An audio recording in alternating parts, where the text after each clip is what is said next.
But outside of the stuff we're gonna talk about, I do want to mention that NFL thing, dude. I mean, what do you think of that though? That whole thing, like, I mean, lose like they really gonna fine people heavy. I heard something about $15,000 for breaking the protocol, losing a game check for the game get canceled. What do you think of that whole thing? Hey, what's up, man? So basically, my angle with this is, what do you do to the players who are vaccinated and still get COVID? Because Yeah, you're trying to give the narrative is now is about people who are not vaccinated, which should be about people who's getting COVID positive tested, whether vaccinated or not. yeah, Because players who are vaccinated are still getting COVID for the second, third time. There's people I know in my workplace who got it 2 times. Some people yeah. got it 3 times, and I and they can, are supposed to be vaccinated.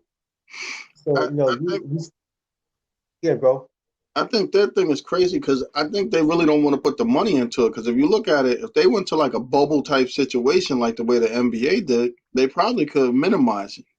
But it costs money to put these players up in good accommodations and food and do all of that stuff because realistically, like they're gonna basically a player or a game could get canceled. Like if you go home to your family, they can't just be inside the house all the time. Kids go to school, Right, your spouse works and stuff like that. So right, you're always gonna be exposed to something exactly. anytime you go home. So Mhm. I mean, I think the expectation is crazy that nobody's gonna get it. We all know that there's no way that's gonna happen. Right, Somebody's gonna get it, and it's just a matter of time. Now, right. if you got to cancel, I mean, it shouldn't say cancel the game or anything like that. I mean, I think people's part of the game should be you have to deal with the things that happen in the game. So you know what? If your running back got COVID, guess what? You still playing the game. I mean, come on. Why you do something where the practice squad is a little more fluid or something? Carry a larger roster or something.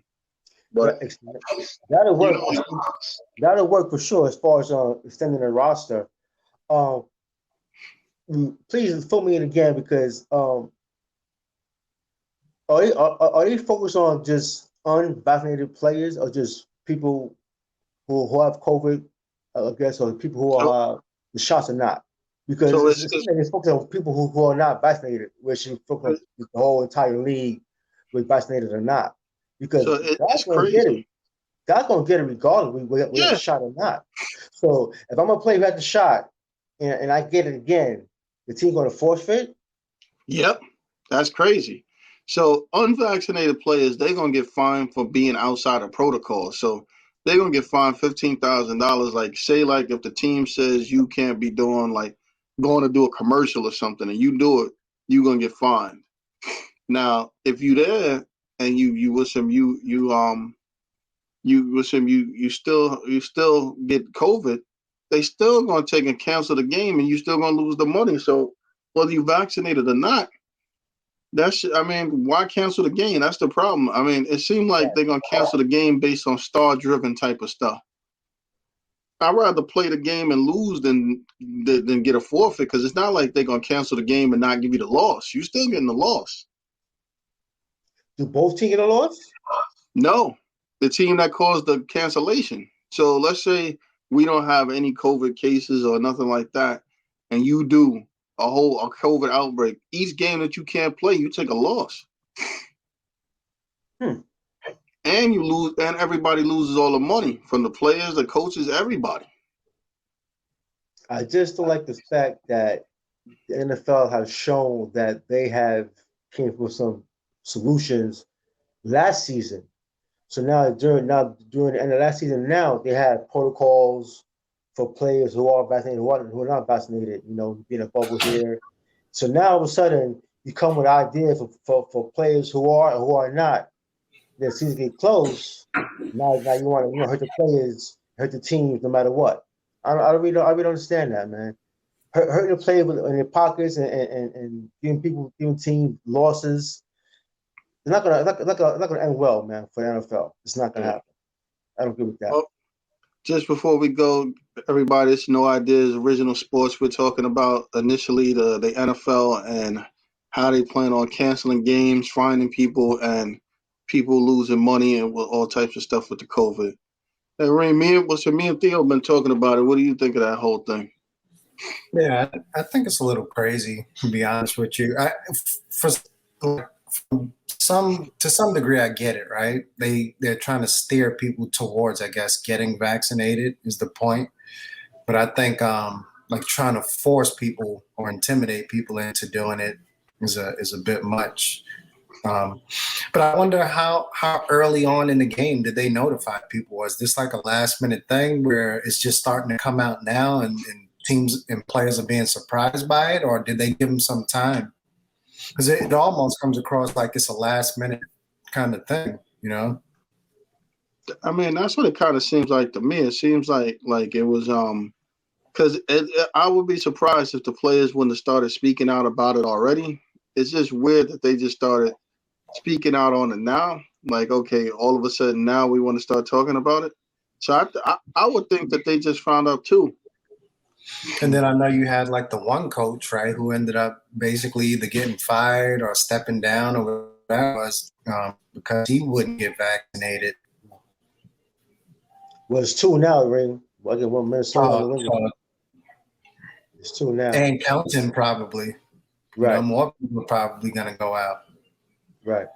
And then what was the receiver? DeAndre Hopkins, I think. Hopkins, yeah, he's talking about retiring, or I don't know if anything else came of that, but I know he was talking about retiring possibly due to this. I mean, I will say this: I don't think the NFL is going. If he decides to retire, the person that's going to hurt is him and the Cardinals. I don't think the NFL is going to be like, well, DeAndre Hopkins is going to retire. Let's change the policy.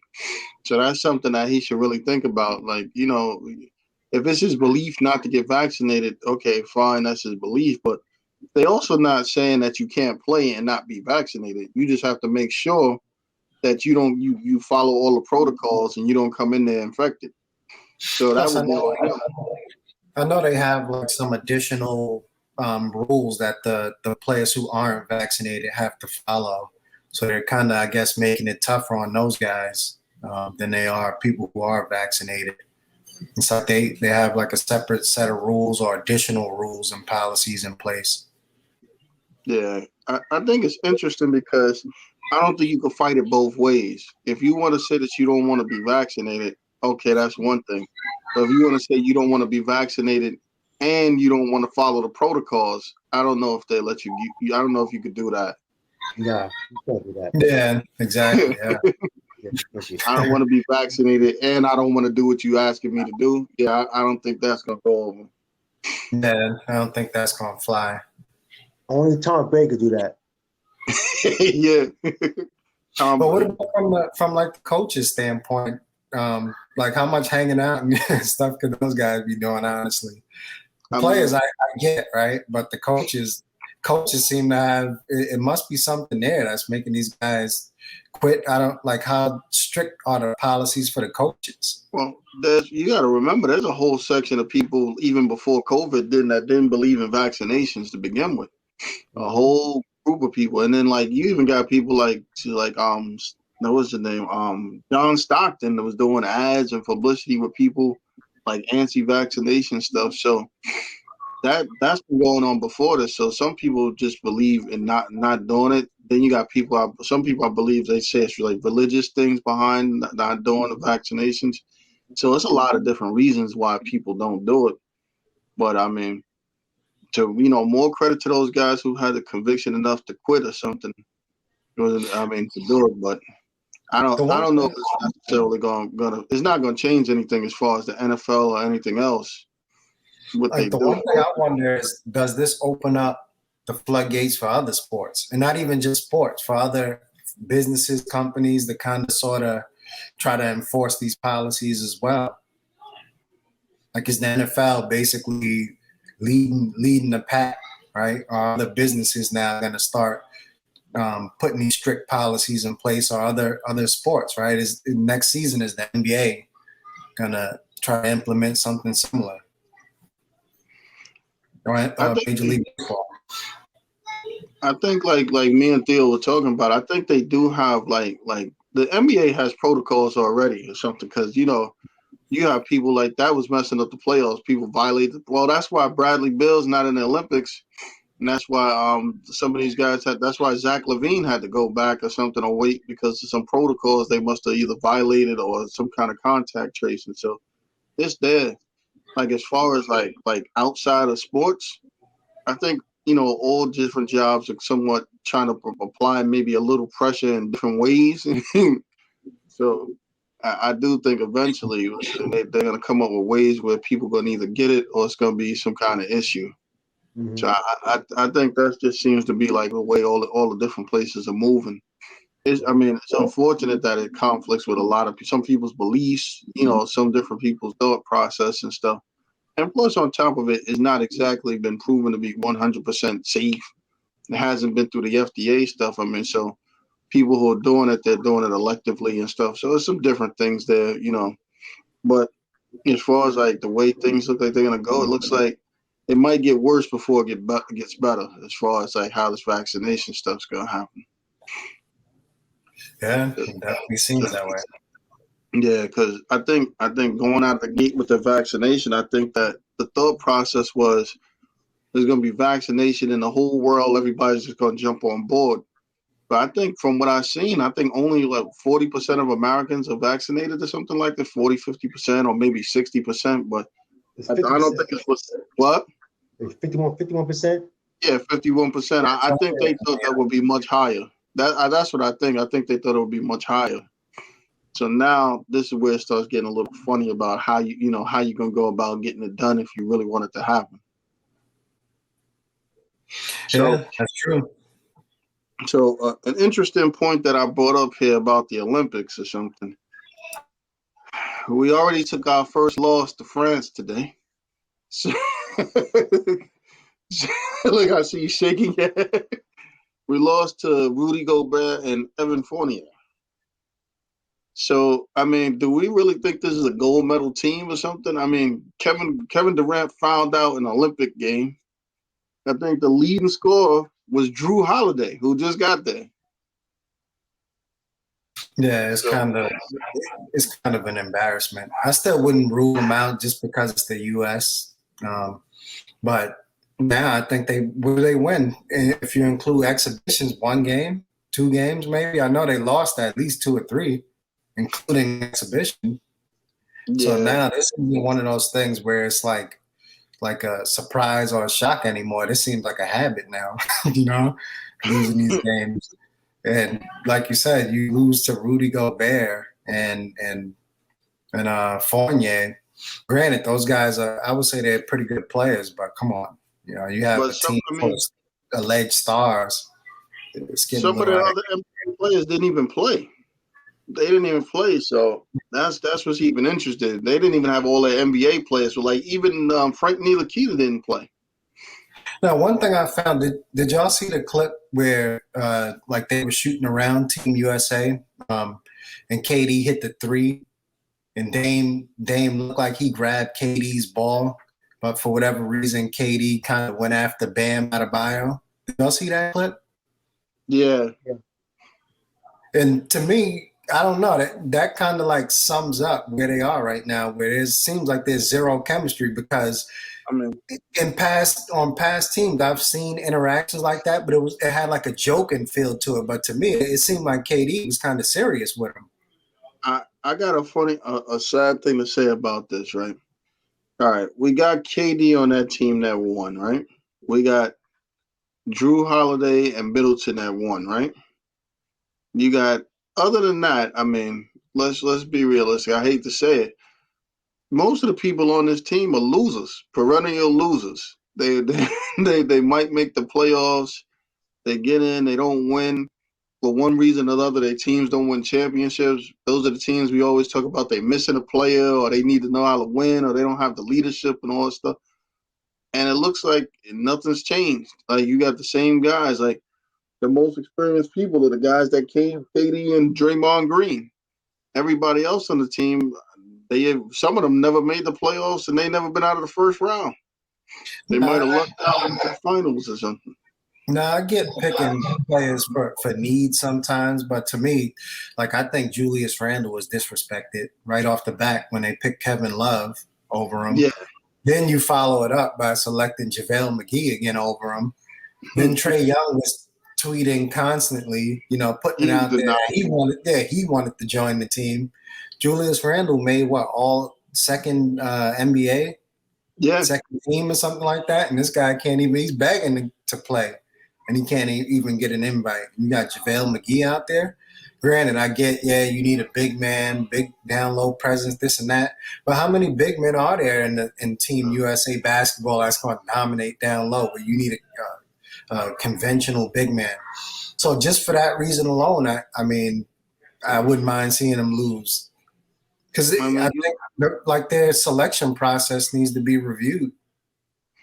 I will tell you. Go ahead, Steele. I'm sorry. Well, Team USA is 1-3 last 4 games. Like you said. Grant Hill has done a terrible job putting his team together. He's the guy who got put his team together, is Grant Hill. Oh wow. Yeah, I learned that today. That being said,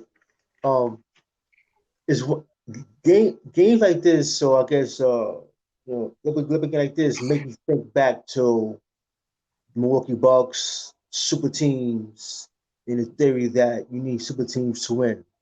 And when the last week and a half, 2 weeks, we've seen teams with chemistry win championships and be the team that have an all-star 1 through 12. France have chemistry. Yeah, they can play. Nigeria has chemistry. Yeah. Team USA don't have that chemistry.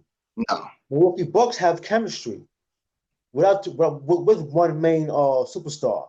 Yeah. But they don't have a true point guard until Drew got there. That's number one. Everybody is always shooting threes, and the offense is what I call your turn, my turn offense. Yeah. That's the offense because everybody's known for being the main player on the team. Levine's the man, Chicago, back and forth. So now they're playing your turn, my turn. All right, Reem, you go. All right, Theo, it's my turn. All right, Rob, I can y'all. Nah. I think, and plus coaching too as well. Pop ain't doing a good job, man.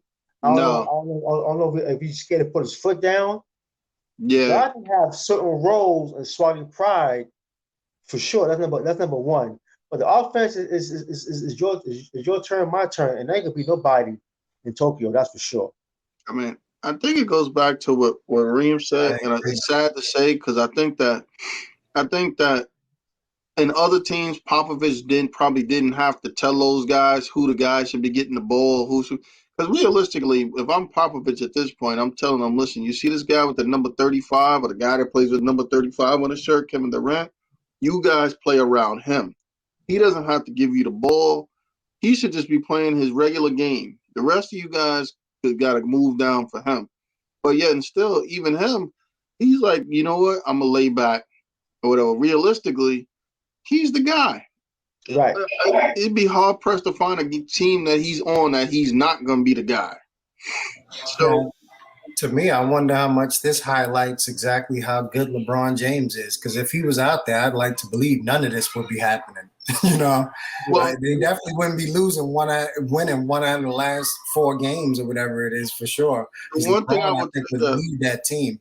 Yeah, that's the thing where LeBron is head and shoulders better than these guys. Because LeBron will be smart enough even to know that he's not the number one scorer, but he would make sure that they all knew who the ball should go to, and he would make sure the right people get the ball. Even if they had a guy like Chris Paul, he would make sure that the right guys got the ball. Some guys would be sour, but that's just the way it is. I hate to say it, these guys are all stars in their own right, but if we break down the NBA, we talked about it before. There's stars, there's all-stars, and there's superstars. There's one superstar on that team. The rest of you guys are NBA all-stars, stars on your own team and stuff like that, but you guys are not Kevin Durant. But the thing is, I got a funny feeling. To me, it seems like they think they are. Like Damian Lillard in his mind probably feels that he's at the same level as this person, or this person feels like the same level when they're not. They're just not. Right. And I think, like you said, guys that have chemistry in teams, like I could see a guy like a Middleton coming on there and Holiday and stuff, realizing I don't think they would think that they're better than Kevin Durant. You understand what I mean? Because they play in a structure where they already understand how that type of playing works. Mm-hmm. I agree. Devin Booker would do that. The funniest thing though is the other guys who that we always talk about looking for the player, looking to move and don't lead, don't win. I don't think they understand that part of them not winning is probably themselves. I actually learned a lot about Bradley Beal in this process. Bradley Beal will never leave Washington. You know why? Because he's not built for criticism. If you listen to what he said, he was like Popovich could be tough. He shows you love, but he lets you know whatever. He could have came back, right? Right. Same way he did. He decided not to. So he's always going to be in Washington. You know why? Because they're going to love him. They're not going to push him. The coach is going to get fired if they don't work with him the way he wants to be worked with, but they never going to win. So He's either going to be there with he's either going to be there, I think, or with one of those super teams. I could easily see him going that route too. Well, yeah, he can't go any place where he's expected to be held accountable. He's gonna have to go someplace like he would be perfect on the Clippers, where he could be with Paul George and Kawhi Leonard. They could show up to practice whenever they want to, or not have to do certain things. That's where he's the type of place he needs to be in. Hey, fellas, I guess we all watched the ending part, the last few minutes of the Tokyo games. Yeah, And I'm puzzled to the fact that these guys was down by 2 points, and nobody tried to tie the game with a 2 point shot, with a mid range shot, or try to go to the basket to tie the game. Everybody was took a 3 point shot attempt, miss, get a rebound, throw back out. Another 3 point attempt, miss, throw back, get a rebound, throw back out. And I'm like, can somebody just go to the hole and tie the game up and go to overtime or more minutes? Or how about one that I noticed in my mind was like, okay, I know Devin Booker's new on the team, but I will have Booker on there before I have Levine out there. Levine be breaking it. I watched a few games. His shots is bad, awful. And while Levine game instead of Booker, Booker got to be out there. You got to be man. I would agree. I would agree. I would have Booker out there over Levine in clutch situations. Yeah, I'm pretty much sure next game you're gonna see a different starting lineup. I mean, some of these guys. The sad thing about it is that they like you did say, Popovich is not doing his best job because realistically, some dudes' feelings should be hurt next game. The next game, KD should be the 4, Middleton should be the 3, Booker should be the 2, and Drew Holiday should be starting over Lillard. And you start Bam at the 5. That's what they should be playing because the guys you put out there, even Booker at this point, everybody's going to at least attempt to play defense or whatever. And what's him? Those guys are used to playing in a system where they're not always going to get the shot or be the guy. So you need some people out there that realize, listen, well, Kevin's going to get us the ball, but when we need to get the basket, we need to get the ball to Kevin. Because he's sitting there with his hands out doing this crazy stuff, you holding his hands out waiting for the ball, not realizing that James Harden ain't there to give it to him. And if he don't, and listen, man, he's, you know what KD, what makes him good is that he is not a volume shooter. Like he's not going to take 30 shots. So if you don't give him the ball, he's not going to fight for it either, which is bad. Yeah, that's true. Yeah. Yeah, he'll just let them go out there, shoot, lose, and go home and like whatever. Which is not necessarily the guys you want representing the country either. The whole team shooting three ain't win no championship, man. That's you know what? There, that's the worst. Ever since that crazy ass analytics stuff started by the Rockets with the shooting the threes and going to the basket, the mid range after the finals, right? They had a statistic that with the Bucks and the Sixers, not the Bucks and the Suns took the most mid-range shots in the last like decade or something, because 27% of the shots were mid-range shots between Middleton, Booker, Chris Paul, and somebody else. Almost all of their shots were mid-range shots. Probably Holiday too. Yeah, Holiday. Yep. Yeah, between Paul, Holiday, Middleton, and Booker, they all shot mid-range shots, which is completely against all the analytics that they try to push on people. Right, exactly. And Middleton, Yeah, I'm sorry, man. Every time Buck needed a big shot, who made a shot? Middleton. Middleton. Or Yeah, even Greek Freak. yeah, What it was? It was a mid-range shot from the free throw line, give or take what side of the court Yeah. you on. It was a mid-range shot all the time. yeah. I Yep. think the mid range shot is a good shot. I just think like originally the whole don't take those type of shots stems from people taking those long twos. Yeah. If you get away from the long twos, if you get a screen and roll and you got a foul line extended jump shot open, take it. As long as you're not taking those long twos where your foot is on the line and you right by the 3-point line. Other than that, I think the mid range is a good shot. Like I think Julius Randle this season took a lot of tough long twos. Yeah, he did. So I think those are the type of shots that people need to get away from. But those normal mid range, you get the screen and roll pull up. I Right. think that's a great shot. I Because mean, now dudes are guarding you to go all the way to the hole based on, like you said, the analytics. So that mid range, that's Booker made a living off of it. see, It's I wide think open. the sad part about it is that they're teaching kids all the way wrong from the beginning now, all the way through. So what happens is they teach kids. That's why you got all these kids whining and complaining, and people not getting back, and everybody complaining to the refs. Think of it this way, right? Most of the, and I can speak to New York City alone. We all could. We're not the tallest state of basketball players. Like our New York City players, the point guards are not 6'3". We are 5'8", 5'6" to 5. We got 6 feet and under generally, right? So I'm Centers teaching a might be kid. 6'3". Yeah, exactly. So I'm taking a kid that's 5'6" or 5'7", right? And I'm telling him, right, when he beats his man, right, to run to the big guy, not to take the shot in between where you stop, run to the big dude. And then when you run to the big guy, you get blocked or you run into him and you fall or something, complain to the ref. Mm-hmm. I mean, it's crazy because when you beat it, the whole purpose of beating the guy off the dribble is to get an open shot. It's not to run to the next guy to defend you. You beat the defender, you get the open shot, not beat the defender and run to the next defender. And that's why a lot of times, too, you think about it, our players that end up really good, sometimes it's hard to adjust on the next level, too. Because when you go to college, the guy in the back is going to be 6'10" now. Like you said, Kareem, he ain't going to be 6'5". So all that stuff you learned about running past this guy and running in there because you was 5'7" and the center was 6'3" and you probably could jump higher than him, Mm-hmm. you're not going to do that to a 6'10" dude.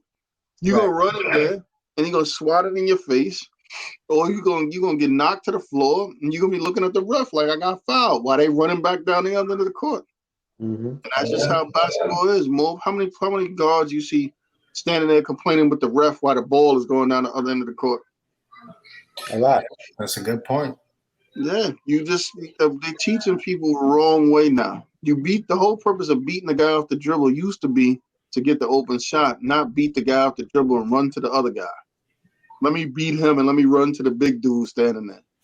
Plus, I wonder in terms of USA basketball, I wonder how much of this 3-point shooting from the US is the closer 3-point line, because usually they see that line and people's eyes start widening up. Yeah, isn't the ball a little smaller though too, or something? It's usually something crazy like that too. So a little smaller ball, slightly smaller ball with a closer 3-point line. These guys are like Theo said, these guys are just nothing but threes. Yeah. And nobody making threes, and mind you, nobody, even Durant, are making any shots, man. Hey, Let's be hey, clear. listen, let's move to a positive thing. Do we think I personally, I'm gonna start off. I'm gonna say I don't think they can. But do you think the Bucks can repeat?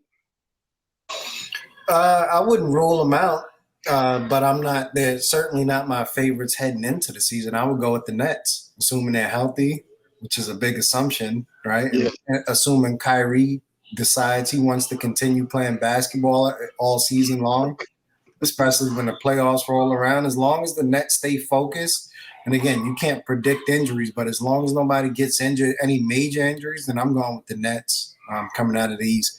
Even the Hawks, I wouldn't be surprised, assuming they continue, even though, from my understanding, didn't their owner say something crazy like he's looking to break the team up or not looking to Supposedly he You said something crazy on the Hawks. So I started to say maybe them, but it seems like the owners hell bent on moving the team backwards or something. That's Grant Hill involved in that foolishness too. Yeah. Yeah, so I wouldn't rule the Bucks out, but I got the Nets as the favorite coming out of the East. I can see it happening because what I don't believe is Brooklyn having all three players in the finals. They'll have 2 out of 3. When I have all 3, and I believe that wholeheartedly too. So, what 2 it is, who knows? I gotta go. I would say, you know what? It's kind of like it's a toss up. Like if they are healthy, if they're fully healthy, there's no team that's gonna be better than them in the league. But they haven't proven that they could be healthy, so you never know what you're gonna get from them. Right. And I don't. Looking at the rest of the teams in the East, I don't think any other teams in the East would beat the Bucks besides them. Agreed. Yeah, I don't think any of them. And I would tell you this. I don't think I think the Suns. I don't know. Well, you know what's sad? I don't think the Suns. I don't think they're finished, but they got kind of exposed a little bit on a few things too. Like I don't believe in the Clippers at all. I'm gonna be honest with you. I have no belief in the Clippers. Yeah. You know, I think the Clippers. I'm hearing Kawhi may not sign back, so I don't believe in the Clippers at all. I mean, the Lakers will be healthy. LeBron and AD will be there, and it always seems like some fool is willing to sacrifice the rest of their career to play with LeBron for the league minimum. So there'll be some fool doing that this year. Yeah, supposedly Lowry and DeRozan may be interested in going to the Lakers as a package deal, both of them. I got an interesting thing to say about that, right? So if I'm Lowry and I'm DeMar DeRozan, right? The only reason you do that is because you must love each other. Because I'm going to tell you right now, Kyle Lowry already has a ring. This is the last contract he will ever receive in the NBA. If he thinks he's going to make another dollar but after these next 2 years, he's crazy. So if he's going to give up the ability to get $40 million to pass it up for $4 million, more power to him. DeMar DeRozan, again, is a guy that shoots mid-range in a league that they're trying to get kids not to shoot mid-range. So he's going to put himself in a position that if he plays for $4 million or whatever now, he'll never make more money. He better continue to think he's going to play for that. So they really need to think this through. DeMar DeRozan doesn't have a ring. Kyle Lowry's crazy. If they were smart, they would try to love each other on a team that has cap space. Yeah, like love each other on New Orleans or something like that. Try to convince the Knicks. Hey, I mean, the Knicks would take them, but you know what happens? The Knicks would probably. Well, I don't even think the Knicks have to do a sign and trade. I think they got enough money to do it. They have enough cap space if they want to invest in those two. What I think the Knicks should do is they should continue to wait for Atlanta to be the fools that they are.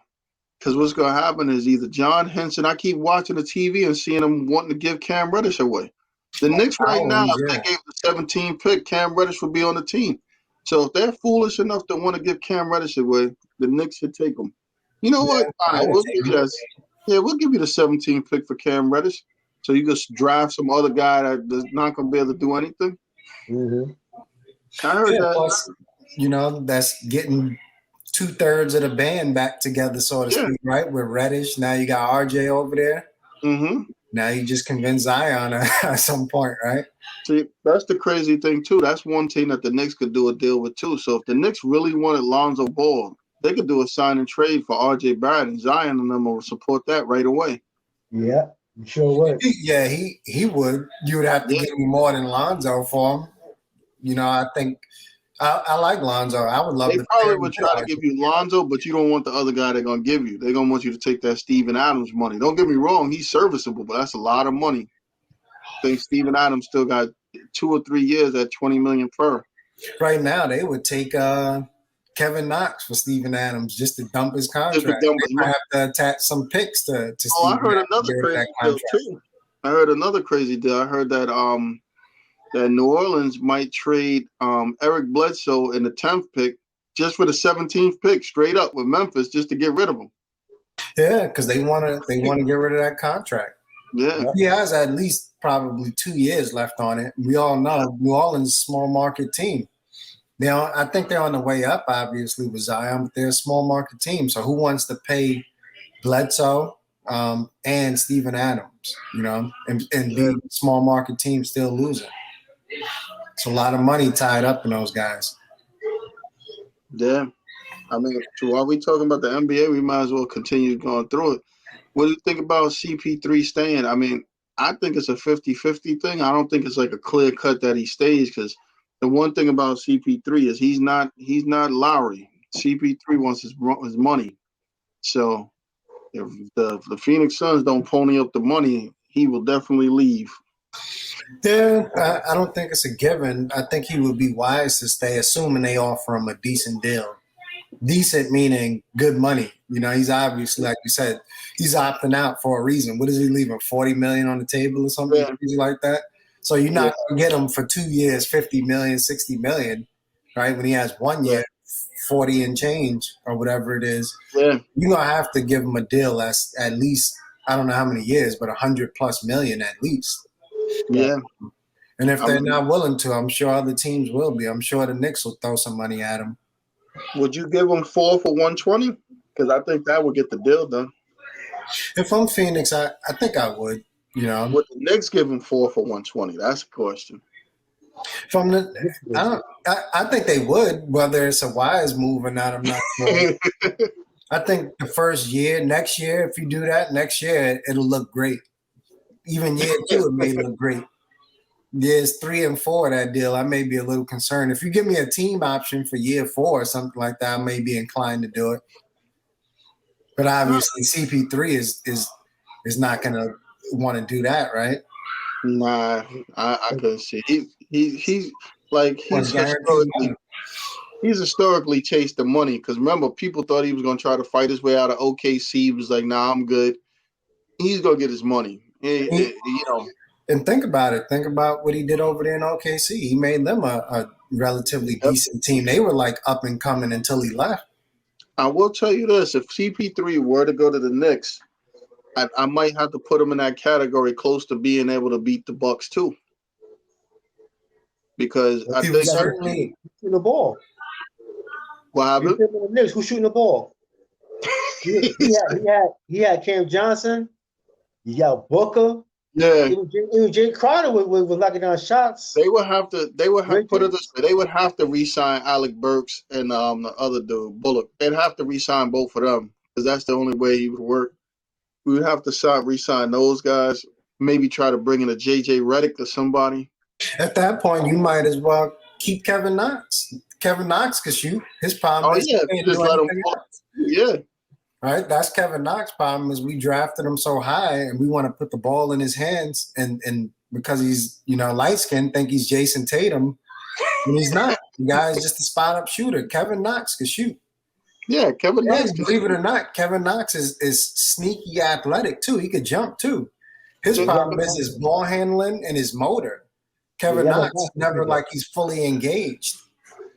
I mean, you can't teach that though. That's like I think that's what's the scary thing. That's why Tibbs, is not a huge fan of him, because the guy has a low motor and he's out there sometimes like he's lost.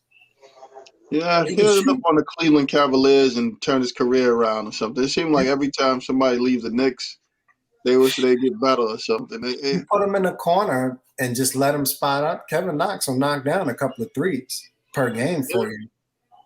So maybe they need. He has to think too much. Maybe you could put him in a Ben Simmons deal then.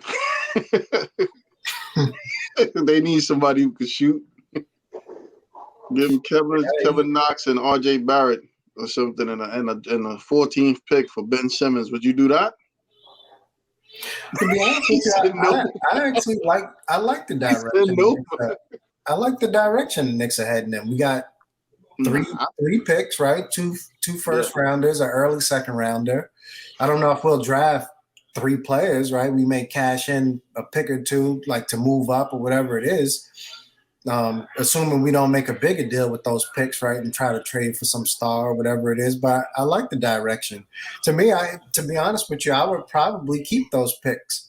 Unless there's a big deal, unless there's a De'Aaron Fox, right, where you could cash those picks in along with other players or something. Keep keep the picks, draft, and continue to build. I think because they're not winning, like you just said. The Nets favorites, right? Then you got Milwaukee. The Knicks aren't winning anything within the next few years, and they have a young team. Just keep building. See, I think I agree. I think the one thing that I think the one player that people underestimate that the Knicks probably could get, they can get Damian Lillard. They'd have to give up all of those picks, all of them, which I don't think they would mind doing. Probably a guy like Barrett and Obi Toppin, or one of the two. And was it that probably if you gave him Barrett and Obi Toppin and both those picks, and maybe like a 2023 pick, they'll probably do it. It'll help them out. It'll eat the calorie. The salary cap will be better for them. They'll be able to make some moves. The Knicks will have one guy or something. But I don't know. Like, to me, some of these deals, like you said, for these big players, I don't know if they move the needle. Plus, you got to see, like, are you committed to Randall being the future? What I mean by that is Randall is good with the ball in his hands. Even bringing a guy like Chris Paul in, he's gonna have to change his game because you're not gonna be pounding the ball with Chris Paul on the team.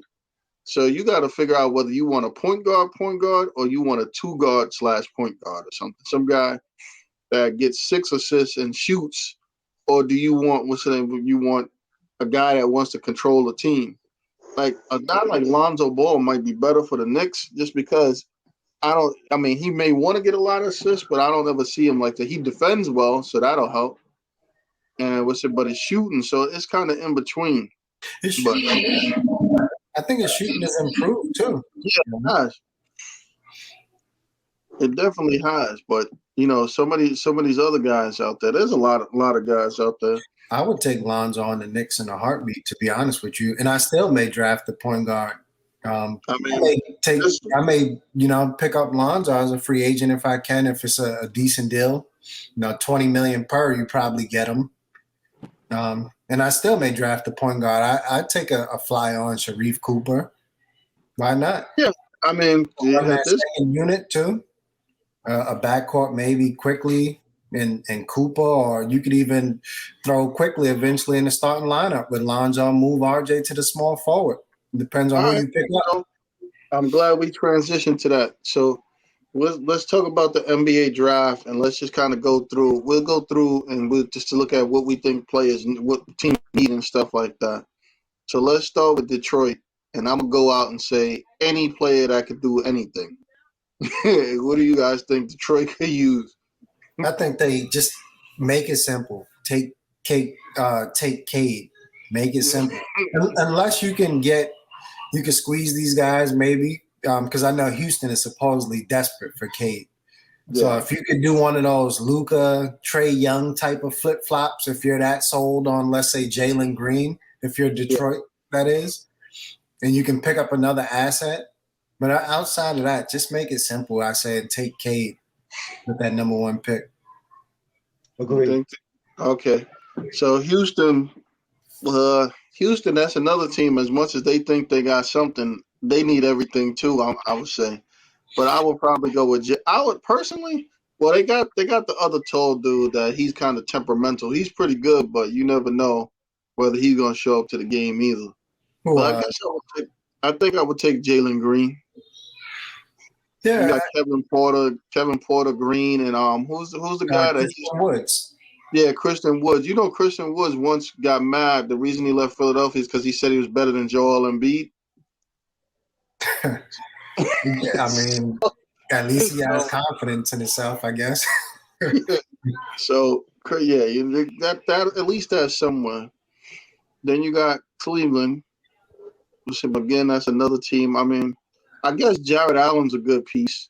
I mean, I like the forward dude that they got last year. Oh, Okoro, I like him. Right. One of those guys are gone, Sexton or Garland. I would personally keep Garland. Yeah. Instead of Sexton. Because Sexton is looking for a max deal. I don't know who he's going to get it from. He may get it from the Knicks. I hope not, but I'm trading for him potentially. Yeah. But yeah, like you said, Cleveland, they are another team that could use talent Yeah, so I they, don't I know if it's, Mobley, even though they have Allen, you may let Allen walk or do a sign and trade if you really are convinced that Mobley is because you don't yeah, need both Allen and Mobley, I would say, down there, yeah, two bigs. So I would just pick up, whoever's left over. I definitely wouldn't go that point guard route again and like draft Suggs or whatever it is, right? Because now you look like remember that year where the Timberwolves drafted like Johnny Flynn and Ricky Rubio or something yeah. like back to back. So Well, I would stay away from Suggs. The didn't only way I Detroit would do that draft him last year? maybe is if another team is sold on Suggs. Then you play that chess game, right, where you draft them and move them and Yeah, piece that way or something. But I would draft the best talent available if I'm them. Evan Mobley is a very good player, man. Very yeah. hard Yeah. shooting. He's tall, got length, can dribble the ball. He can shoot threes. So whoever gets him, man, got a really good player a few years down the I line. mean, to me, if I was like as much as some of these guys, I mean, if I was Houston, I might even consider taking Evan Mobley instead of Jalen Green, because Right. I think that Evan Mobley could play the three in the NBA. Agree. I think they just sold on for whatever reason that backcourt of Porter and Porter Green. Green. Yeah. And the thing is, like Porter, I like him. I think the Knicks should have got him, But he's a guy. Both of those guys are volume shooters, Yeah, and scorers. So I don't see how they mesh in the backcourt together. Porter could dribble as if he's a point guard, right? He could break the defense down, but he's yeah. definitely not looking to pass once he does it, No. And Jalen Green, I think, is going to be similar, where he's more like a slasher. They're going to be good scorers if they combine those two, but I don't see who's distributing the ball. Yeah. I look at the next team, Toronto, and basically this is the reason Lowry won't be back. At this point, Yeah, Jalen Suggs will be the probably the next starting point guard for Toronto. Even yeah, though, I agree. I think they'll go with the small backcourt again with him and Van Fleet. yeah, him and Van Fleet. Yep, I think so. I could definitely see that. Orlando, I don't know what they're gonna do. I mean, I know that you hear about the Barnes guy, Kaminga, you hear a bunch of people, but Yeah. Orlando, they have players in these positions already. It's just you just don't know. I mean, you figure they got rid of Vujicic. I don't know who the center is unless they're gonna start Mo Bamba. Then you got they got Wendell Carter, right? Yeah, Wendell Yeah, Carter came in. They still got Mo Bamba. They got the other dude Isaiah with the thing. They got Markel Fultz. They got Cole Anthony. So you got a lot of young guys. I mean, realistically, what Orlando might want to try to do, I don't think they will, is this might have been a good time to try to package something to get a veteran on that team or something because they got a lot of young guys. Whatever. I mean, I don't even know what. As a matter of fact, Cole Anthony wasn't going to be the starter. Who's the actual starter on that team? Fultz tore his ACL, right? Markel Fultz, just when he finally started looking Yeah, like. Markel Fultz. Well, they got rid of Fournier, so I'm guessing it's going to be Fultz and Cole Anthony now. Yeah, that's what I would think. And then, like you said, I can't remember his name, the tall, slim guy. He's coming off a torn ACL too, right? He's Yeah, coming off. he tore his ACL, and he was kind of the small forward, good defender. Yeah. I think they just need Jonathan talent again Isaac. too. Yeah, Yeah, Jonathan Jonathan Isaac. Yeah, I think they just need to draft best talent available, whoever's there on the Yeah. board, and figure it out later. Who plays two guard for Orlando? It's probably going to be Markel Fultz with Cole Anthony. It was Fournier, right? He was like a two guard / small forward at one point. I can see this guy taking on Book Knight from UConn. He's going to be a problem. Yeah, that would be a good one to get Book Night. He's definitely up there. I know between Orlando and Oklahoma City, I'm pretty much sure Book Night will probably be gone on one of those. If you go that route, though, because do you think Book Night is gonna still be there beyond? Because that's what the 5th pick, right? Yeah.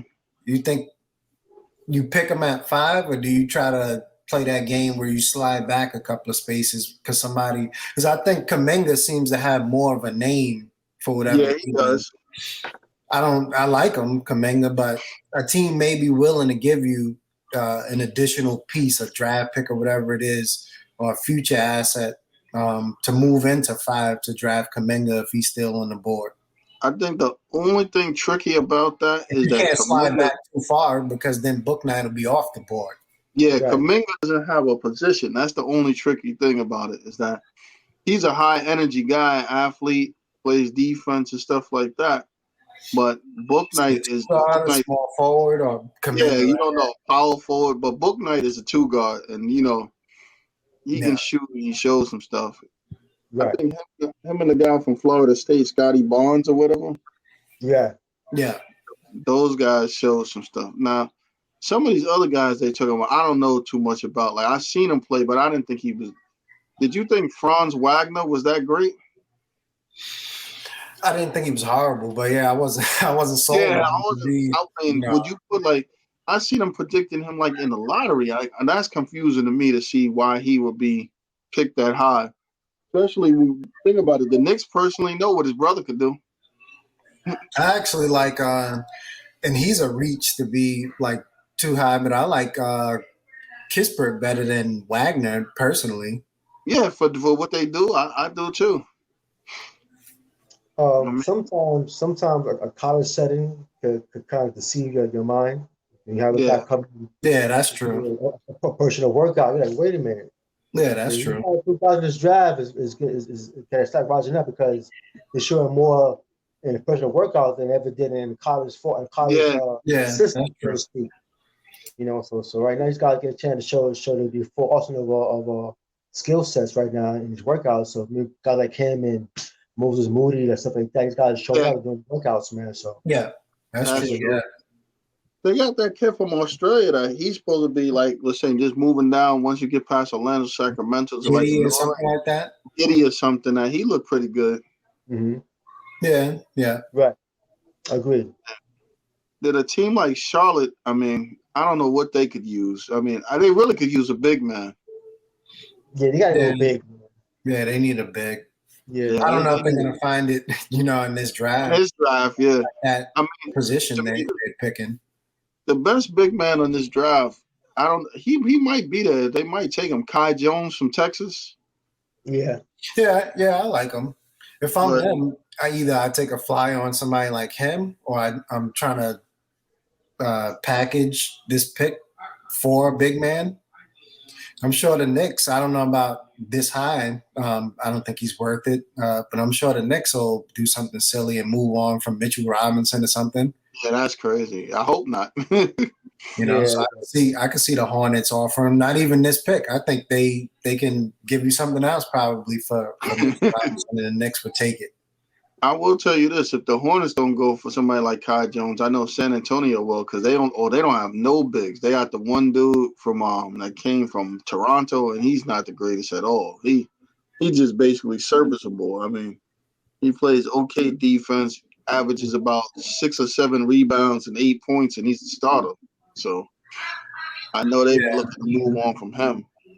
I Yeah, mean, a team like Indiana, some of these teams I can't really see what they, clearly see what they would need. Like they need like just better stuff than what they have or better chemistry. Because realistically, what position would you get on there? I mean, if they don't give it a Miles Turner and Sabonis, you got those guys.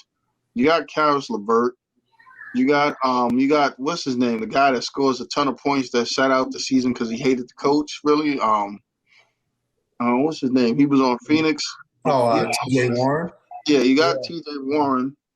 They got Aaron Holiday. They got the other Holiday on the bench. They got what's the dude from They Xavier got McDermott on the Brogdon. bench. Yeah. Brogdon. They got Brogdon too. I forgot about him. You got McDermott.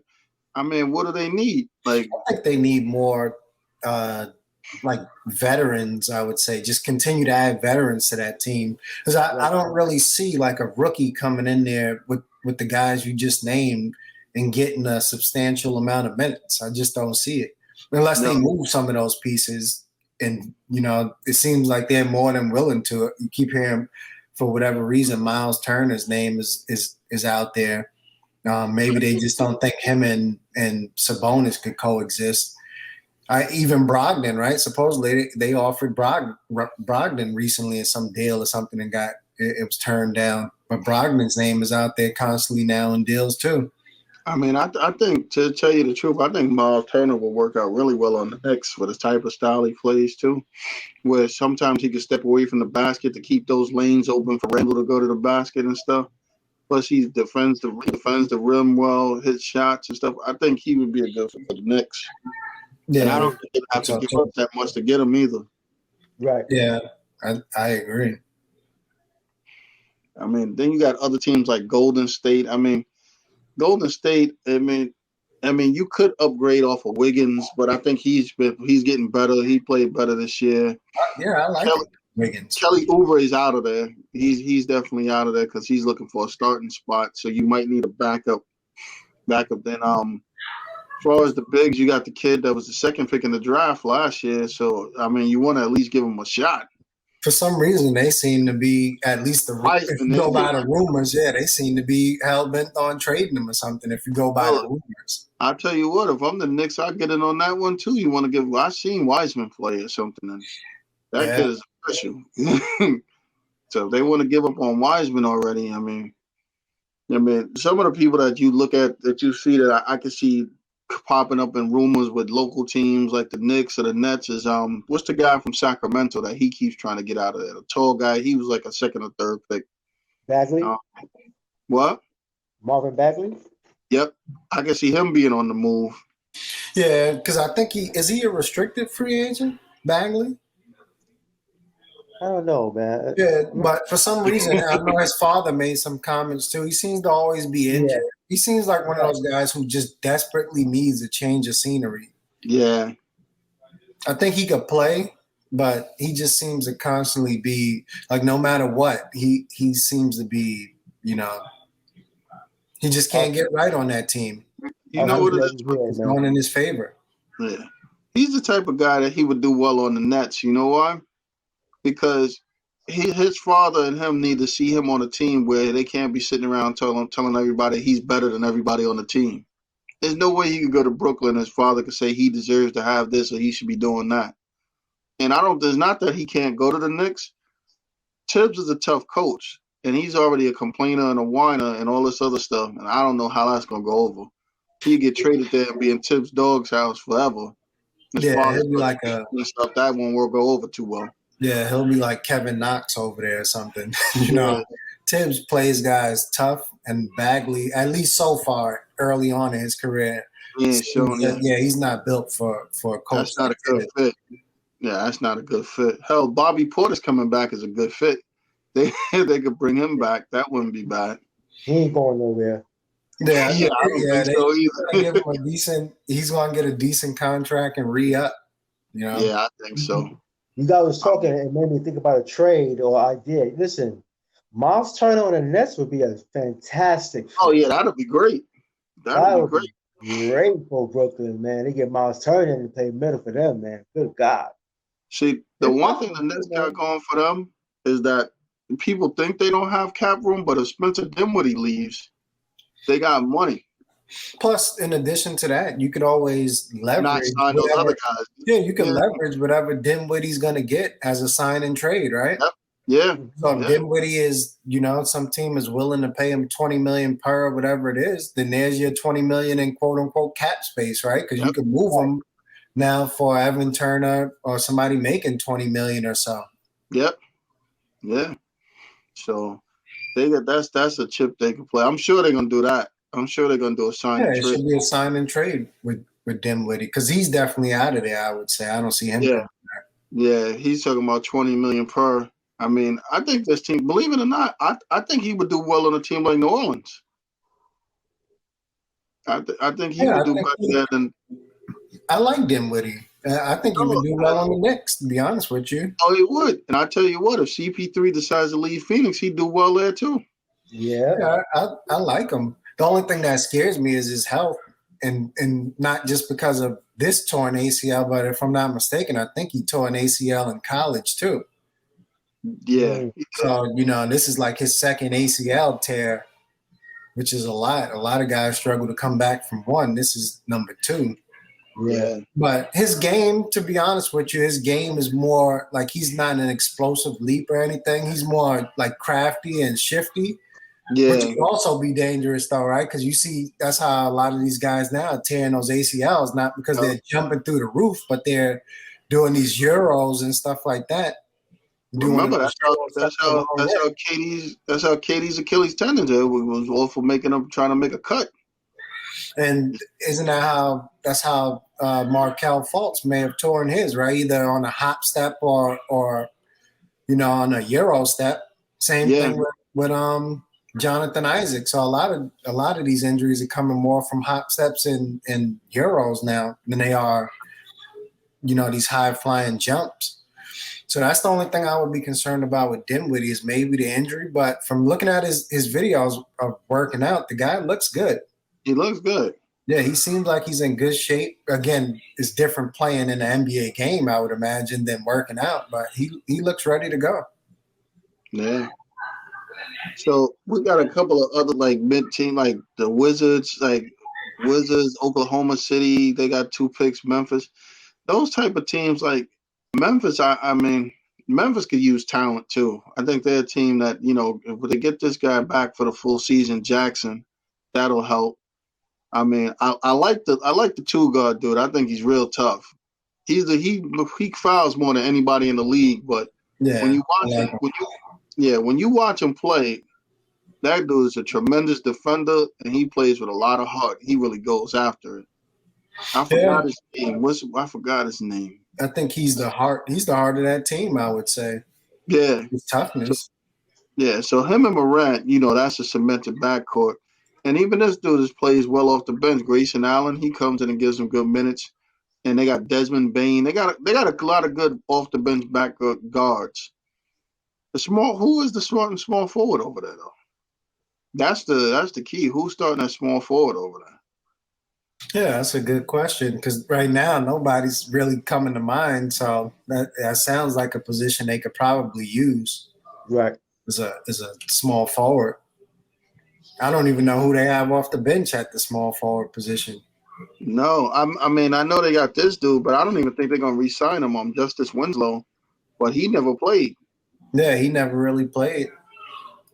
So I think that's definitely a position where they could choose to focus on because they don't really have anybody, or at least anybody notable that we could think of playing a small forward. I mean, Oklahoma City, again, that's another team. They just need talent. Then we move down to the section where you got the Knicks and Atlanta. The Knicks, Atlanta, and the Lakers. And Houston's got 2 picks. Was this guy was there starting small forward. Now that I look at it, I think he was starting Kyle Anderson, right? Yeah, Kyle Anderson. I mean, I like and Kyle. Then the 2-guard is Dylan Brooks. Yeah, Dylan Brooks, yeah. I like Kyle Anderson, and I think he had one of the better seasons he's ever had. But I definitely think that's a position where they could choose to listen and get some more help at. Yeah, agree. Then we got the Knicks, Atlanta, and Houston all bunched up in. Basically, within the next picks 19 to 24 is two Knicks picks, 2 Houston picks, the Lakers and Atlanta. So I mean, the Knicks, I could definitely see them going for a point guard. And I could definitely see him going for a big. The only thing is, though, if you go for a point guard and a big, to me, that would assume that you're going to be keeping some of those other guys. Like, if you go for a point guard and big, you can't tell me you're getting rid of Bullock and Burks then, too. Because now you just got a point guard and a big. You done stripped away basically just backup and starting 2-guard, or it's backup starting 2-3, however they want to put it. You have no backups, and now you got R.J. Barrett and nobody else. So I think it's tricky because I think both of those guys, Bullock, he's played himself into I think both of them played their way into a good, decent contract, right? Got it deals, yeah. So now, sure, you have the ability to retain him, but how much do you really want to spend on? And granted, I like him. How much do you really want to spend on Reggie Bullock? I know he wants to be there, supposedly, right? Because he's got a lot going on. And being in New York helps him out with a lot of the causes and stuff that he advocates for. Yeah. Um, so I know he likes being in New York, but do you offer Reggie Bullock, $10 million, $9 million? Because a lot See, of teams supposedly really want him. The Lakers, even the Nets were out there. There's a bunch of teams, right, who yeah. may be willing to throw because I think the full mid-level exception is probably close to $10 million from Now, yeah. and so yeah, teams are throwing full mid-level exceptions at these guys. Nine So million dollars, $10 million for Reggie Bullock may be tough if you're the Knicks. I You look can at both of afford to those do it, but do guys. you want to do it? I The couldn't same see thing with myself Burks. paying both of them for both of them. You like if it's one, it's the $8 million range, and if both, I will pay 14 to 15 for if I was keeping both. But I And the couldn't see guy, myself. It would have to be years. I think that's what gets these players too. So if you offer Bullock $8 million, it's probably gonna have to be for 4 or 5 years. and to be honest with you, the guy I would probably try to throw that mid-level exception at, because remember, you could pay these guys after you get your free agents if the Yeah, Knicks want to go that route because they have their bird rights. But the guy I would probably look to bring back and throw the money at would be D Rose. yeah. No, we Oh, well, need a yeah. point guard, but Derrick Rose last year in the playoffs this year looked like the best player on the team in the I think playoffs. you. He Well, took see, over. it's gonna be tough with him because you're not gonna pay. I mean, unless he just wants to be in New York, he's not taking no $8 million deal. He So, he, he can if you actually bring get in 15 probably. let's say you bring in Lonzo Ball, or you decide, you know what, I don't want to tie the money up in a free agent point guard. I'm going to draft Sharif Cooper or whoever it is. Who better than to teach these guys than Derrick Rose? To me, I would pay Derrick Rose the money before I pay Bullocks and Burks. To be honest with you. I Yeah, think I yeah. think he's a better player. Even with the injuries, he's better than those two guys. And I think he would be a hell of a mentor to whoever they bring in at the point guard. Derrick yeah. Rose can honestly start, to be honest with you. I'm just concerned about how many minutes, but he's a starting level talent still in the league. I I thought it's mean, fair. We're gonna lose out on Bullocks and Burks for some reason. you think I think so? yeah, I think I play well enough that other I think they're teams. gonna get good money. Right, Lakers, like you said, Lakers and Brooklyn, those teams, even Milwaukee Bucks. Yeah, yeah. I Like can see that that. They're gonna pay some money, man, for guys for guys Bullocks for sure. because you know So what? They proved the shooter's valuable. Look at Brent Forbes. What mhm. I would try to do if I'm the Knicks is Well, isn't he a free agent? sign and trade those guys if teams really Okay, want them yeah. that bad. Supposedly Phoenix wants Bullock too, but sign and trade them. Even if you don't bring a player back, can you get a trade exception that you could Yeah, you could. potentially use later on in the season or something for him? I'll Yeah. take that. Yeah, I'll take I'll a take trade exception for a guy who I know is leaving anyway. You want Burks? I take a campaign, let's say in a sign and trade or something. I'll send you Burks or Bullock over there and take Cameron Payne back or Cam Johnson or one of those guys because Phoenix supposedly wants Bullock.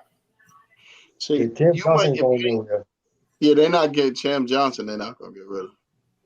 Put us with the guys that they're not getting rid of Cam Johnson, and they're not getting rid of the other dude, the small forward. What's the, So Bridges? that's what's crazy yeah, is Bridges. Phoenix. Yeah, Eventually, Phoenix is going to have to make some decisions money wise too. Because you got to Aiton is pay going to these guys. be you're going to have to max Aiton out. D Book got a huge contract, but he's going to be up for a renewal before you He'll be know up it. for the super max in like a year or two or something. Now you're talking about CP3, right? CP3 is not taking no discounts. Like you Yeah, said, the small forward who came from yeah, UConn, I can't remember his name now, or Villanova rather, right? yeah. Bridges. Yeah, Hey, man. Bridges is going to be looking Yeah, to get paid. Cam Johnson's gonna want some money too when he comes up. He might not give him the max, but he gonna have to get 15 to 18. Campaign is going to be looking to get paid, which is why He he gonna ain't want going to be 10. there, right? Cameron Payne is going to want some money. He deserves a decent contract. So He Phoenix does. they have to. Now Bullock too. Bullock is not going to Phoenix, let's say, unless he's getting a decent contract. Oh yeah, he's gonna want 8 to 10. Easy 10 mil. It's Um, crazy the way this money moves around now because you got so like the numbers are so high that guys you usually wouldn't pay this type of money. Like the league's turned into a specialty league. If you can shoot, you're gonna get paid. That's the bottom line. If you can make shots, you're gonna get paid. You like think about it this way. I do think Brent Forbes might have been on a 1-year deal. I think he might have been on that 1-and-1 deal. Brent Forbes subject to go out and get $10 million now. Yeah, he won a championship, right? Yep. Throw that out there, right? I'm a winner. You can shoot, Yep. like you said. It's a decent defender too. Yeah. Some of these other guys I look at, like Atlanta, who don't know, like Atlanta doesn't know whether they want to break up the team, keep the team, or whatever. I don't even know what they're going to draft because they have like 1 million forwards already. I couldn't tell you. Trae Young probably needs a backup. I could believe that. He probably needs a backup. They got 1, 2. They need another 2. Well, I don't even know. You got Cam Reddish. You got the other Kevin Herter, I think, is good, right? They got Herter. You got Hurdle, but remember they got the other dude they drafted. That the only reason that Cam Reddish and them didn't let him play because they were hurt. Remember the dude they drafted like 4th or 5th? What's his name from Virginia? Yeah, he's good. Yeah, DeAndre Hunter, right? Yeah, he for the Knicks. Yeah, DeAndre Hunter. Yeah. He destroyed the Knicks in that series and then got hurt again. Yeah. So you think about it, they got Hunter, Reddish, Herder, Gallinari, whatever. I mean, Bogdanovich too. So you got how many 2s and 3s you gonna have? I mean, I know they be trying to throw Gallinari at the power forward a little bit, but we all know that's useless. Yeah, he's a small forward. Yeah, but you got too many 2s and 3s, so I guess that's why they're willing to let Cam Reddish go. So they probably got to get a backup point guard, or you might have to hedge. They might keep Cam Reddish because Henson might be gone. Collins, right? Collins might be gone. So you never know. I think they should bring him back. They're gonna have to pay him, but I think they should bring him back because, like you say, he's a legitimate power forward. The rest of these guys are 2-guard / small forward. So if let's say you let him walk, you don't really have a replacement for him right now on the roster. Or actually, they do. They got the other big who played well, but he ended up getting hurt. Oh, right? wait a minute. Right? They actually. What am I talking about? Didn't they draft a power forward? Some dude like with the 10th pick last year or something? Not even 10th. Wasn't he like the 5th pick or 4th pick? Or from is it USC or from one of those teams? He played well against the Knicks too, didn't he? Yeah. He played limited minutes, but he played well. Yeah, they drafted another guy. Maybe that's their plan. Maybe they figure they could start. So they may be able to let Collins walk and slide him in because I think he is he's like a power forward. Yeah, they drafted him last year. So yeah, that might be their plan. I still think they have they're still crowded at the 2 and 3 spot though, even with letting Collins walk. But yeah, I don't know if I would max out, let's say, Collins when I got that guy because the guy was good. I can't remember his name, but he was pretty good. Kongu or something like that. Kongu. Yeah, he's good. Yeah, I think he's pretty good. I mean, the crazy thing is that I really think that that before, from what I read, understandable that before the playoffs, the last couple of games, Cam Reddish was going to be traded probably. But after that, Cam Reddish came in, was the only person that was actually doing something besides Trae Young. And remember, this guy's going to be looking to get a decent deal, right? Lou Williams. Yep. Yeah. He already saying he wanted, he ain't taking that Atlanta hometown, discount. Granted, he's not going to get anything crazy, but he's not looking to sign, a veteran minimum contract for sure. Yeah. So Lou comes to the Knicks. I'm looking at point guard. I'm looking at the dude. I'll tell you the truth. Everybody's in love with the dude from Baylor, but he's kind of smallish. I actually like that dude from West Virginia. I thought he was tough. Miles was McBride. McBride, he was tough. Like I'd take him on. He's an ex-football player type of dude too. So he's a real tough dude. What I like about him too, he's a tough defender, which fits in right with the Knicks right away. And what I like about him is the dude is. I think the Knicks need players that are like crafty, right? Yeah, he's they have too many guys that's one-dimensional could only go in a straight line. Like RJ is strong, he's tough, but he Yeah, only can go in a straight line. Occasionally yeah, he'll do a euro, and you're like, oh, where did that come from? But they don't have too many of those type of guys. I think that's what the Knicks need. yeah. And then the other guy, I think the Knicks gonna take, and I think people might give the Knicks flack for, but I would take him as Isaiah Jackson from Kentucky. If I walked away from this draft with McBride or let's say Cooper and Yeah, Jackson, I wouldn't be. And plus, they got the 32 pick too. yeah. Because the way I see it with Jackson too is as much as people want to have him, I think Jackson could serve a similar role to Noel because the Knicks got to pay him too if they want to keep him. Yeah, I would let Noel walk. I might even not let him walk, but I may even think about trading Mitch if the deal is right. And the reason But why I yeah, say that is, let's say you drafted Jackson, right? I think Jackson could be plug and play, similar yeah, role to Noel and Mitch, like you just said. And if yeah. you can't, you could always bring in like a cheap big. I think for what bigs are used for these days. You could bring in JaVale McGee to block shots or something. Yeah, to That's what get you're worried an about. occasional. You could even Yeah, bring in $2 million. Get in what's there the and guy who's get five always rebounds. Yeah, play what's the 20 minutes. what's the big who's always he's always disgruntled. He was on the Kings. Um, Um, you talking about the dude that could score or something that he was on Portland? Hassan Whiteside, I right? saw him Yeah, you Whiteside. can Yeah, bring him in for cheap. There's so many of those type of bigs, I think, that you could bring in for relatively cheap put it to this fill way: in. they could let Mitch go and let Noel go, and bring in the dude from Sacramento. He's a little short, but he played better than both of them. Oh, yeah, Rashad Holmes. yeah, Yeah, he's gonna be looking to get paid, but yeah, he's yeah, better than both of those two, I think. yeah. Holmes. Yeah. The player like for the Knicks is a guy named Chris Duarte for Oregon. Oh yeah, I know who you're Yeah, talking about. he'll be a Yeah. good 3-and-D player, I think.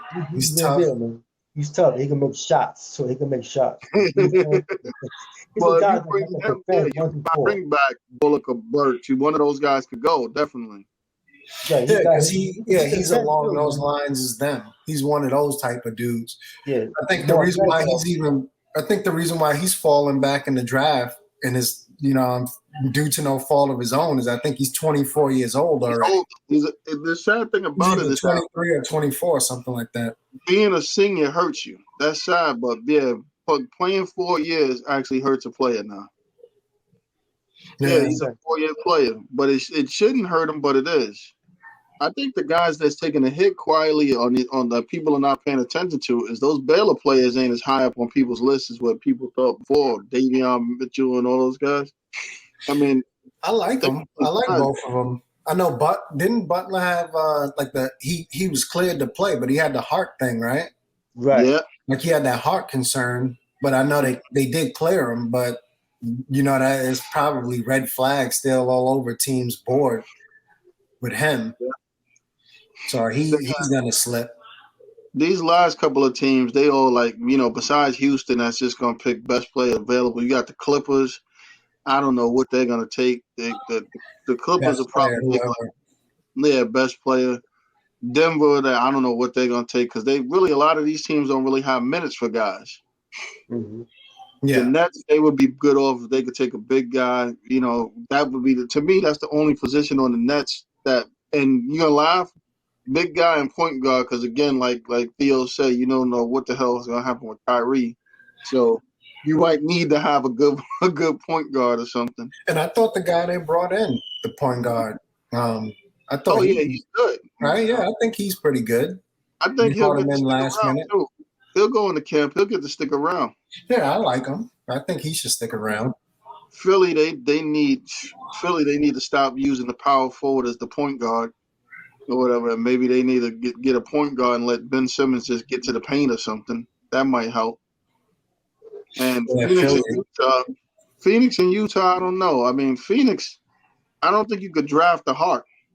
I mean, I don't think you could draft that in Utah. I mean, Phoenix, I tell you, you know what disappointed me? Phoenix, if I had those kids on my team, I would have cut their asses. Dude, if you go to the basket and you avoiding contact, trying not to get hit, I don't want you on the team. Like, Giannis had these guys so shook they wouldn't even go to the basket. Dude, if Giannis was in front of me in the basket, I was going to basket. You know what I would have tried to do? I'd have tried to slam it on Giannis. every single time. Eventually, they would have gave me a foul call or something, or you'd have broke his fingers. If you'd have put your hands in my way, you'd have been trying to. I'd have been trying to dunk it from my ankles on him. You know what Instead, it he was was? trying to make all types of layups, flip it over their head. Once they seen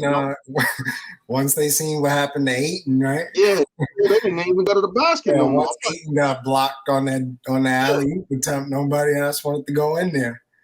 Yeah, think about it. Ayton didn't even dunk the ball. I'm like, yo, dude, I see you 7 feet take another layup, whatever. I'd rather have you playing like Charles Smith out there or something. Yeah.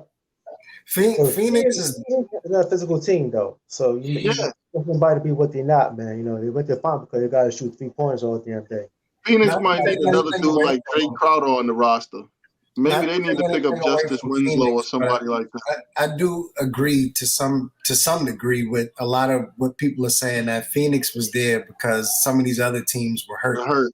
Yeah, I do think, not to take anything away from them, and I think they hit their peak at the right time going into the playoffs. They play well all season too, and I think they really peaked at the right time going into the playoffs. But I think they were there because the Lakers were hurt. You had Denver hurt. Utah was all banged up, right? Yeah. Mitchell was coming back from that ankle injury, and the list goes on and on. And that's not to take anything away from them. I don't think they were ready to be there.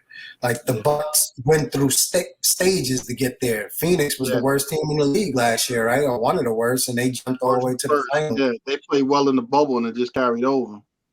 So, and I think this is just a step for them. It was a great learning experience, assuming they bring CP3 back. I think I don't know if they'll be back right away, but it's a good step for them, a good learning experience. But like, going back to the draft, I don't know if you're them. What you draft, you already have. I don't know. Do you go out there? I think what they need is they need an enforcer. I don't know if you find that in the draft. Yeah, you need somebody tough. I think Crowder plays that role well. The only thing with Crowder, though, is I think Crowder's is kind of, it's tough, but he rubs people with some of his stuff too, what's funny? Hard for him to back up some of his stuff. What hurt Phoenix is that dude from Illinois should have came out. They could have used him, the big Kofi or whatever. Kofi Coburn. They needed a dude like that. I don't know where this guy is at, but I thought that's why they drafted this guy. Remember the big man, the muscle guy they drafted from Maryland? Yeah, he didn't even get to play. I don't think he was on the roster. The guy with the goggles. Yeah, the guy wearing the goggles, right? He was supposed to be like an enforcer. What happened to him? He didn't even get to play. And he was a top pick. He was like a lottery pick, wasn't he? Yeah, he played well for Maryland too. They didn't even give him a shot. Yeah, he was like drafted number 10 or something crazy. Well, and I think he, like, based on his style of play, he's one of those type of guys that they could have used in that Buck series. Because that's what Portis was doing, right? Portis was just pushing people around, getting physical. Yep. And they didn't want no part of that. Whole SWAT was. Yep. Oh, you talking about Jalen Smith? Yeah, I thought that's why they drafted him, because Phoenix was known over the years for being relatively soft. You know who could have helped them too? They didn't give a lot of minutes, but when he got out there, he played for the physical. Torrey Craig too. But he didn't get a lot of minutes. Yeah, I think he ended up. I forget. He got hurt. Yeah, he got hurt. He hurt his knee. Yeah. And then after that, he was kind of. Yeah. Him and remember Sark hurt his knee first. Yeah, he tore his ACL. And then Torrey Craig hurt his knee and he was out. And then the other guy, he's not physical, Kaminsky, right? No. Yeah, he's out on the perimeter trying to shoot threes. That's the last thing they needed was another guy shooting threes. Yeah. Well, let's moving off of basketball. Listen, Theo, you're talking about expert Theo here. Did you get a chance to see that Jermell Charlo fight last week? What'd you think of that? He said, "Yeah, I saw it." Did he? Was it a draw? What is your thoughts? I watched it twice. A lot of people say he lost. A lot of experts thought he lost. A lot of boxers, his peers thought he lost. Yeah, he got worked. He might have hurt a guy a few times here and there. The guy hurt him too as well. Yeah, I think the guy outworked him from every stat category. The guy outworked him. I had the guy winning by 115, 113, man. I But thought the guy won too. yeah, I was very disappointed in Charlo Yeah, me based too. on based on how him and his brother run their mouth a lot, Yeah, and it showed that they could be pressured. He can't fight backwards. When he yeah. fights backwards, he gets hit a lot. So a lot of guys can fight forward and backwards or lateral. Well, he's showing that he can't fight backwards. Got either he's standing there, You got to be going forward. he's got to be going forward. If he's going backwards though, he can hit all. He can hit all day. And You then gonna in the laugh? fight, oh sorry, say it again. Oh no, finish. I'll tell you something I, funny. I was thinking, and then at the end of the fight, they asked Castano, yo, you want to remount? He goes, hell yeah, let's do it. Let's get it Yeah, in. You know what I'm saying? yeah, yeah. He was ready to He fight. got Charlo, listen, man, I need a break. You know what I'm saying? Yeah, He's going third. You know what I'm saying? So, and you know what I'm saying? I don't know any time off. You know what I'm saying? So I'm like, whatever, man. You ain't yeah, ready. Yeah, it's one of those things where Charlo, it's no money in it, right? And he doesn't want to take that chance again. yeah. Basically, escape. He got Right. lucky that he even got that split decision or whatever it is. Because I There you thought he go. lost, to be honest. I There thought you he go. lost. Yeah, There I you thought go. he lost. He's There you actually lucky. Mayweather helped him out. You know that, right? Because if Mayweather wouldn't have came over in that fight and told him he was losing, he probably would have. He probably wouldn't even pushed as hard as he was. Because Mayweather came over and told him he was losing the fight. He wasn't lying to him, Came over the corner, told him you losing. You Yeah, need to knock him out or something. Charlo, I like him, but I never thought he was what they were like making him out to be. exactly. Same thing with his brother, right? They talk a lot. Yeah, they do a lot of talking. Agree. So he ain't ready. He ain't ready for Canelo. That's for sure. Oh no, No. he don't want no part of that. I hope he doesn't. He might want the check associated, but he don't want the whooping. Yeah. He gonna take the money. Yeah, he can't be none of those top tier fighters will beat him. That's Yeah, what I see. Basically, his yeah, last fight. yeah. He definitely didn't. Didn't work. So the last thing I'm gonna talk about is a little bit of baseball. Which if I got a chance to catch some of the stuff or something again, I got to give. I'm a Yankee fan at heart. I'm from the Bronx, but I got to give the Mets credit for still maintaining and still being in first place, basically for the whole season. Mm-hmm. Yeah, yeah. Yankees again are floundering or something. We in and out. We got a chance to get beat up by the Red Sox again. I mean, I don't know. What do you guys think of this baseball season so far? Like you said, I'm a Yankee fan, but it's exciting to see the Mets. And granted, the Mets are maybe a little bit over 500, something like that, but they're in first. But it's exciting to see them playing as well as they are, the Mets. The Yankees, like you mentioned, Kenyatta, they're all over the place. I think for the Yankees, this season is a wash. I think they were doing a lot of talking early in the season, like motivational, we got to step up, this, that. It just never happened. And, I think this season is a wash for them.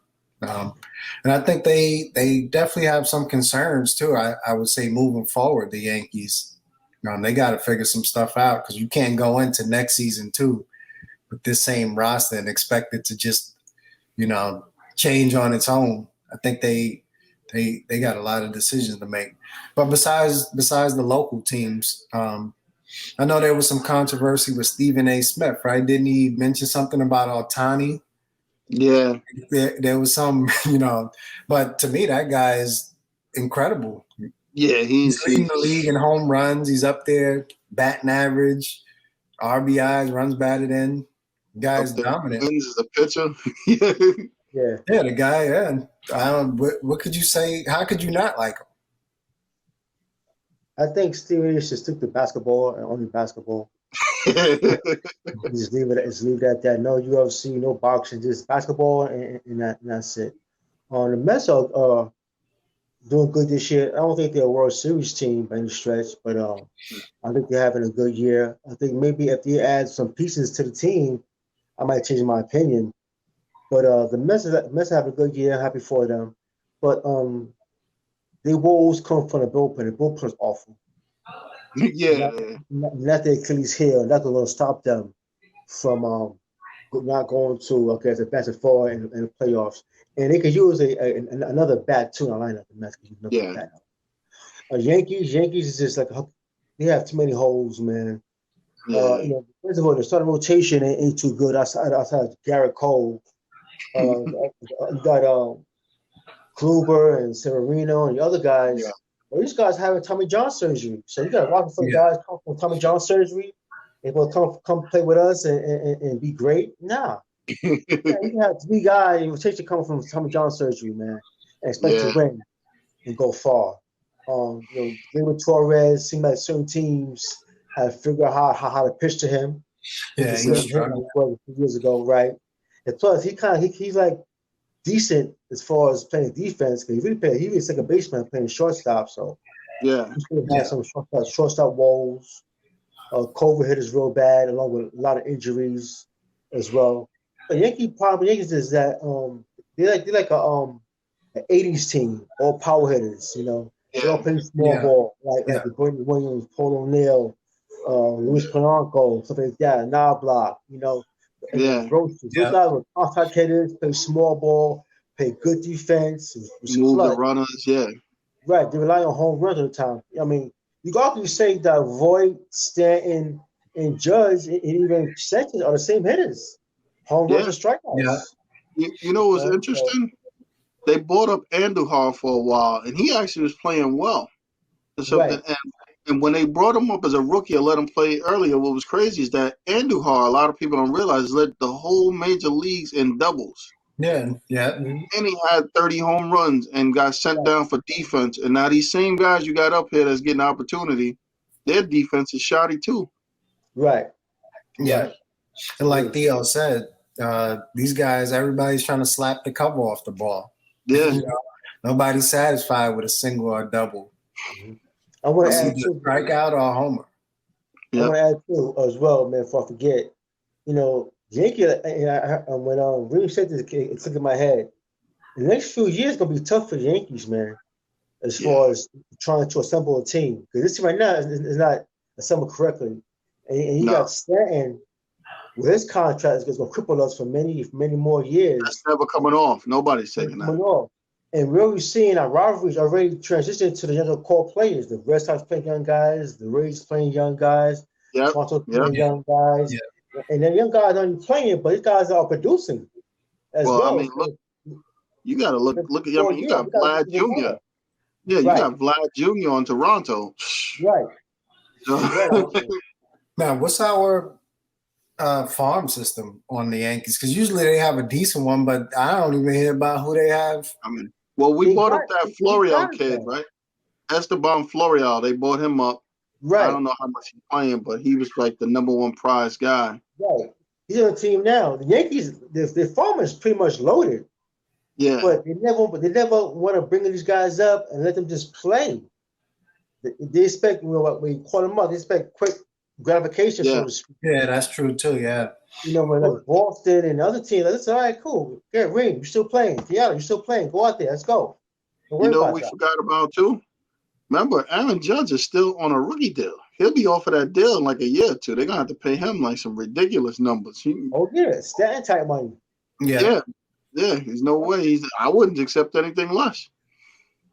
Yeah. Exactly. I mean, Exactly. just looking at the rest of the league, I mean, you got the AL Central, the White Sox. I mean, they had a decent team last year, but they had hit a lot of injuries. Mm-hmm. I mean, you got the usual characters. You got Houston, like no matter what people says about the cheating and everything else, they just win. Right. Yeah. I was actually expecting them to take a step back, losing Springer. They lost those players, and they just win. Still top team. Yeah, you got the Athletics. You got the Mariners, who are a little surprising. They doing fairly well. Tampa Bay. At this point, no surprise, right? The Mets. Giants, though. Watch out for those Giants in baseball. They Oh yeah, yeah. the Giants. You know, what's funny? It's almost like they pick years because quietly people don't realize the Giants won a couple of World Series in recent times. Yeah. Mm-hmm. I mean, you got the Dodgers, who they got spent a lot of money, and the Padres got money. They're playing well. They spent that money, but it's panning out so far. Yeah. So you look at, I mean, you got Milwaukee. You basically have a situation. If you look at the National League, you have the Mets and Milwaukee, and then the other three teams would be from the West: San Mm-hmm. Francisco, the Dodgers, and the Padres. Yep. Yep. It's almost the same thing in Well, you got the Yankees. I mean, I don't know. I hope they do, but I don't think they're gonna make it. What about the Nah. White Sox? The White Sox in first place. Yeah, It's that's another team, right? Yep, yes. you It's got tough. Boston and Tampa Bay, and you got the White Sox, Houston, and Oakland. Mm-hmm. I don't think the Yankees gonna make it. The Mariners got a better record than the Yankees. So Yep. Yeah, I Yep. don't. I think this season is a wash for the now I'll Yankees. tell you what, if the Yankees don't make it, I think they might have to make some shakeups in other areas too. You know what I mean? You might have to look at the front office. You might have to look at Aaron Boone. So some things might have to change there.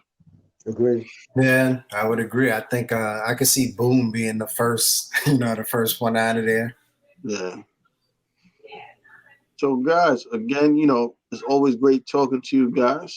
Yes, sir. Listen, Yes, sir. go through the last words. Theo, what's the last word for the day? Well, I'm happy to hear that Crawford is fighting somebody relevant. You know what I'm saying? He's been dead for a while. People say he's stuck. You're not talking about his manager. Bob Arum is the guy who's top of a fighter, not really him himself. So he's gonna fight with Sean Porter by the end of the year. So looking forward to that, man. And listen, in a few more weeks, we got Manny Pacquiao Spence, man. Let's go. Yeah. And guys, just on that note, before we continue, I'm working on having Coley on next week to try to talk, give us some prognostication on that fight. Let's do it. Yeah. So what you got, Reem, for last words? NBA draft, I think, is coming up next week. Right, Knicks, we got 3 picks. Let's use them wisely, whether it be selecting players or trades. Let's go Knicks. I'm excited to see what we do. Agree. I can't with myself. Let's go. All right. And for me, I just want to give Wilson a shout out. Congratulations to the Sideline Cancer team. They made it out of that bracket, moved on, get them to keep going, man. They got a couple of tough wins, but they made it out of the bracket, so that's just Right. great work. Right. And again, thank you guys, man. Great talking to you. Everybody Oh, have a yeah. great week.